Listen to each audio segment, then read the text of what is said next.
ምዝገባውንም በዚሁ እግረ መንገዳችንን እያጠናከርን ነበር። ዛሬ ደግሞ የትምህርት አጀማመር ስነ ስርዓቱን ለማየት በተለያዩ ትምህርት ቤቶች ተዟዙረን አይተናል። ሃይስኩሎችንም አንደኛ ደረጃዎችንም ለማየት ሞክረናል።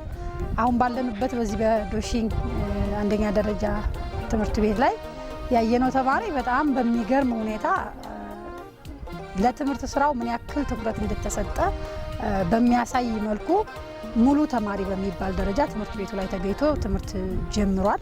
በጣም ደስተኞች ነን።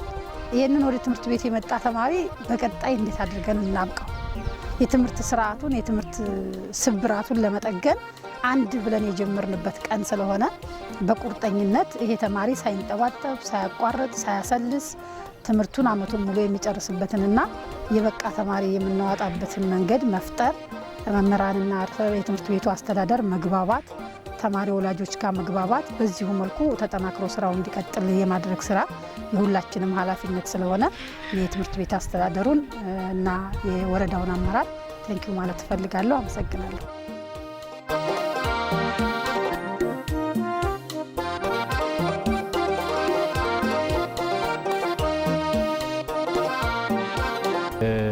ኡመር ባላለው የኩታበር ወረዳ ትምህርት ቤት ኃላፊ ነኝ።